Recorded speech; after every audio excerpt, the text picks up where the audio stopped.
ನೋಡಿ, ಕಳೆ ರೂಪದಲ್ಲಿ ಬೆಳೆದು ನಿಂತಿರುವಂತಹ ಈ ಗಿಡವನ್ನು ನಮ್ಮ ಹಳ್ಳಿ ಕಡೆ ಕಾಸಮರ್ದ ಅಂತ ಕರಿತೀವಿ. ಹಾಗೆಯೇ ನಾಯಿ ಹೆಸರು ಕಾಳು ಗಿಡ ಅಂತೆಲ್ಲ ಕರಿತೀವಿ. ಈ ಒಂದು ಗಿಡದ ಕಾಯಿಗಳು ಹೆಸರು ಕಾಳು ಕಾಯಿಯ ಒಂದು ರೀತಿ ಇರೋದ್ರಿಂದ ನಾಯಿ ಹೆಸರು ಕಾಳು ಗಿಡ ಅಂತ ಕರಿತೀವಿ. ಆಯುರ್ವೇದ ಸಾಂಪ್ರದಾಯಿಕ ಪದ್ಧತಿಯಲ್ಲಿ ಈ ಒಂದು ಕಾಸಮರ್ದ ಏನು ನಾಯಿ ಹೆಸರು ಕಾಳು ಗಿಡ ಅಂತೆಲ್ಲ ಕರಿತೀವಿ, ಈ ಒಂದು ಗಿಡ ಅತ್ಯದ್ಭುತವಾದ ಔಷಧಿ ಗುಣಗಳನ್ನು ಹೊಂದಿರುವಂತಹ ಒಂದು ಭಂಡಾರ ಅಂತಲೇ ಹೇಳ್ಬೋದು. ಈ ಒಂದು ಕಾಸಮರ್ದ ಅಂತ ಏನು ಕರಿತೀವಿ, ಮಲೆನಾಡಿನ ಕಡೆ ಈ ಒಂದು ಗಿಡವನ್ನು ಪಾಟಲ್ಲಿ ಹಾಕ್ಕೊಂಡು ಬೆಳೆಸ್ತಾರೆ. ಮಳೆಗಾಲ ಶುರುವಾಯಿತು ಅಂತಂದರೆ ಸಾಕು, ಈ ಒಂದು ಸೊಪ್ಪಿನ ಒಂದು ಆಹಾರವನ್ನಾಗಿ ಬಳಸ್ತಾರೆ. ಹಾಗೆಯೇ ಔಷಧಿಯಾಗಿ ಕೂಡ ಈ ಸೊಪ್ಪನ್ನು ಬಳಸ್ತಾರೆ. ತುಂಬ ನೆಗಡಿ, ಕೆಮ್ಮು, ಜ್ವರ ಇದ್ದಂಥ ಸಂದರ್ಭದಲ್ಲಿ ನೋಡಿ, ಈ ಸೊಪ್ಪನ್ನು ತೊಗೊಂಬಂದು ಕಷಾಯ ಮಾಡಿ ಸೇವನೆ ಮಾಡೋದ್ರಿಂದ ನೆಗಡಿ, ಕೆಮ್ಮು, ಜ್ವರ ವಾಸಿಯಾಗುತ್ತೆ. ಅಥವಾ ನಾವು ಹಸಿ ಸೊಪ್ಪನ್ನೇ ತಿಂತೀವಿ ಅಂತಂದರೆ ಜಸ್ಟ್ ಒಂದು 3ರಿಂದ 4 ಎಲೆಗಳನ್ನು ಜಗಿದು ತಿನ್ನೋದ್ರಿಂದ ಅದೆಂಥದೇ ಕಫ ಇರಲಿ, ಆ ಒಂದು ಕಫ ಕೂಡ ನಿವಾರಣೆ ಆಗಿ ನೆಗಡಿ, ಕೆಮ್ಮು ಎಲ್ಲ ವಾಸಿಯಾಗುತ್ತೆ.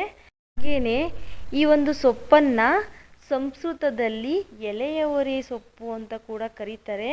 ಹಾಗೆಯೇ ಈ ಒಂದು ಸೊಪ್ಪನ್ನು ಆಹಾರವನ್ನಾಗಿ ಕೂಡ ಬಳಸ್ಬೋದು. ಯಾವ ರೀತಿ ಅಂದರೆ, ನಾವು ಬೆರಕೆ ಸೊಪ್ಪುಗಳಲ್ಲಿ ಈ ಒಂದು ಎಳೆ ಕೊಡಿಗಳನ್ನು ತೆಗೆದು ನಾವು ಹಾಕಿ ಸಾಂಬಾರು ಮಾಡ್ಬೋದು. ಹಾಗೆಯೇ ಈ ಒಂದು ಸೊಪ್ಪಿನಿಂದ ತಂಬುಳಿಯನ್ನು ಕೂಡ ಮಾಡ್ತಾರೆ. ಈ ಸೊಪ್ಪು ವಾಸನೆ ನೋಡಿದಾಗ ತುಂಬ ವಾಸನೆ ಹೊಡೆಯುತ್ತೆ. ಏನಪ್ಪ ಇದು ಇಷ್ಟೊಂದು ಗಬ್ಬು ವಾಸನೆ ಹೊಡೆಯುತ್ತೆ ಅಂತ ಅನ್ಕೊಬೋದು. ಅದೇ ಈ ಒಂದು ಎಲೆಗಳನ್ನು ನಾವು ಹಾಗೇ ಹಸಿಯಾಗಿ ಜಗಿದು ತಿನ್ನೋದ್ರಿಂದ ಯಾವುದೇ ರೀತಿ ಕಹಿ ಅಂಶ ಈ ಸೊಪ್ಪಲ್ಲಿ ಇರೋದೇ ಇಲ್ಲ. ನಾವೆಲ್ಲ ಹಾಗೇ ಹಸಿ ಸೊಪ್ಪನ್ನೇ ಜಗಿದು ತಿಂತೀವಿ. ತುಂಬ ರುಚಿಯಾಗಿರುತ್ತೆ. ವಾಸನೆ ನೋಡಿದಾಗ ಮಾತ್ರ ಒಂಥರ ಬ್ಯಾಡ್ ವಾಸನೆ ಅನಿಸುತ್ತೆ ನಮಗೆ, ಆದರೆ ಬಾಯಲ್ಲಿ ಹಾಕೊಂಡು ಜಗ್ದಾಗ ಮಾತ್ರ ತುಂಬ ರುಚಿಯಾದಂತಹ ಒಂದು ನಮಗೆ ಸ್ವಾದವನ್ನು ನೀಡುತ್ತೆ. ಈ ಒಂದು ಸೊಪ್ಪಿನ ಒಂದು ಔಷಧಿ ಗುಣಗಳನ್ನು ನೋಡ್ತಾ ಹೋದರೆ, ಹೆಣ್ಮಕ್ಳಲ್ಲಿ ಬಿಳಿ ಮುಟ್ಟಿನ ಸಮಸ್ಯೆ ಏನಾದರೂ ಇದ್ದಾಗ ಸುಮಾರು ಒಂದು 8 ಎಲೆಗಳನ್ನು ನಾವು ತಗೊಂಡು, ತಾಜಾ ಎಲೆಗಳನ್ನು ತಗೊಂಡು ತೊಳೆದು ಒಂದು ವೀಳ್ಯದ ಎಲೆಯೊಳಗಡೆ ಮುದುರಿಸುತ್ತಿ ಬೆಳಿಗ್ಗೆ ಖಾಲಿ ಹೊಟ್ಟೆಯಲ್ಲಿ ಸುಮಾರು 5 ದಿನಗಳ ಕಾಲ ಸತತವಾಗಿ ಖಾಲಿ ಹೊಟ್ಟೆಯಲ್ಲಿ ಸೇವನೆ ಮಾಡ್ತಾ ಬಂದರೆ ಆ ಒಂದು ಬಿಳಿ ಮುಟ್ಟಿನ ಸಮಸ್ಯೆ ಕೂಡ ನಿವಾರಣೆ ಆಗುತ್ತೆ. ಹಾಗೆಯೇ ಪಾರ್ಶ್ವವಾಯು ಇರುವಂಥ ಸಂದರ್ಭದಲ್ಲಿ ಅರ್ಧ kg ಬೆಣ್ಣೆಯನ್ನು ತಗೊಂಡ್ರೆ ಆ ಒಂದು ಅರ್ಧ kg ಬೆಣ್ಣೆಗೆ ಸರಿಸಮವಾಗಿ ಅರ್ಧ kg ಸೊಪ್ಪನ್ನು ತಗೊಂಡು ಚೆನ್ನಾಗಿ ಕಲ್ಲಲ್ಲಿ ಅರಿಬೇಕು. ಯಾವುದೇ ಕಾರಣಕ್ಕೂ ಮಿಕ್ಸಿಗೆ ಹಾಕಬಾರ್ದು. ಚೆನ್ನಾಗಿ ಕಲ್ಲಲ್ಲಿ ಅರೆದು ನಂತರ ಬೆಣ್ಣೆ ಹಾಗೆಯೇ ಈ ಒಂದು ಸೊಪ್ಪಿನ ಪೇಸ್ಟು ಚೆನ್ನಾಗಿ ಮಿಶ್ರಣ ಮಾಡಬೇಕು. ಮಿಶ್ರಣ ಮಾಡಿ ಯಾವ ಒಂದು ಭಾಗಕ್ಕೆ ಪಾರ್ಶ್ವವಾಯು ಅಟ್ಯಾಕ್ ಆಗಿದೆಯೋ ಆ ಭಾಗಕ್ಕೆ ಆ ಒಂದು ಬೆಣ್ಣೆ ಹಾಗೂ ಈ ಸೊಪ್ಪಿನ ಮಿಶ್ರಣವನ್ನು ಲೇಪನ ಮಾಡ್ತಾ ಬಂದರೆ ಆ ಒಂದು ಏನು ಲಕ್ವ ಅಥವಾ ಪಾರ್ಶ್ವವಾಯು ಅಂತ ಕರಿತೀವಿ, ಆ ಒಂದು ಪಾರ್ಶ್ವವಾಯು ಸಮಸ್ಯೆ ಕೂಡ ಕಾಲಕ್ರಮೇಣವಾಗಿ ನಿವಾರಣೆ ಆಗುತ್ತೆ. ಹಾಗೆಯೇ ಸಿಡುಬುಗಳಾಗಿದ್ದಾಗ ಈ ಒಂದು ಅಲರ್ಜಿ, ಸಿಡುಬು, ಗೀವು ತುಂಬಿಕೊಂಡಿರುತ್ತೆ. ಅಂಥ ಸಂದರ್ಭದಲ್ಲಿ ಈ ಒಂದು ಸೊಪ್ಪನ್ನು ತಗೊಂಡು ಚೆನ್ನಾಗಿ ಕಲ್ಲ ಮೇಲೆ ಹಾಕಿ ಪೇಸ್ಟ್ ಮಾಡಬೇಕು. ನಿಮಗೆ ಗಾಯ ಎಷ್ಟು ಪ್ರಮಾಣದಲ್ಲಿದೆಯೋ ಅಷ್ಟು ಪ್ರಮಾಣದಲ್ಲಿ ನೋಡ್ಕೊಳ್ಬೇಕು. ಸುಮಾರು ಒಂದು ಇಡೀ ಸೊಪ್ಪು ತೊಗೊಂಡ್ರೆ ಸಾಕು. ಚೆನ್ನಾಗಿ ಅರೆದು ಅದಕ್ಕೆ ಒಂದು ಚಿಟಿಕೆಯಷ್ಟು ಅರಿಶಿಣವನ್ನಾದರೂ ಹಾಕಿ, ಅಥವಾ ಅರಿಶಿಣ ಕೊಂಬು, ಹಸಿಯಾದಂಥ ಕೊಂಬು ಸಿಕ್ಕಿದ್ರೂ ಪರವಾಗಿಲ್ಲ, ಅರಿಶಿಣ ಕೊಂಬು ಹಾಗೆ ಎಲೆಯನ್ನು ಚೆನ್ನಾಗಿ ಪೇಸ್ಟ್ ಮಾಡಿ ಅದಕ್ಕೆ ಸುಮಾರು ಒಂದೇ ಒಂದು ಕಲ್ಲು ಉಪ್ಪನ್ನು ಸೇರಿಸಿ ಚೆನ್ನಾಗಿ ಮತ್ತೆ ಅರೆದು ಚೆನ್ನಾಗಿ ಮಿಶ್ರಣ ಮಾಡಿ ಆ ಒಂದು ಮಿಶ್ರಣ ಮಾಡಿರುವಂಥ ಪೇಸ್ಟನ್ನು ಸಿಡಿಬಿರುವಂಥ ಜಾಗಕ್ಕೆ ಹಚ್ಚೋದ್ರಿಂದ ಆ ಒಂದು ಸಿಡಿಬಲ್ಲಿ ಏನು ಕೆಟ್ಟ ರಕ್ತ ಹಾಗೆ ಗೀವು ಎಲ್ಲ ಇರುತ್ತೆ, ಆ ಒಂದು ಕೆಟ್ಟ ರಕ್ತ ಗೀವನ್ನೆಲ್ಲ ಅದು ಆಚೆ ಹಾಕುತ್ತೆ. ಗಾಯ ಆದಷ್ಟು ಬೇಗನೆ ಏನು ಸಿಡಿಬಿರುತ್ತೆ ಆ ಸಿಡುಬು ಬೇಗನೆ ವಾಸಿಯಾಗುತ್ತೆ.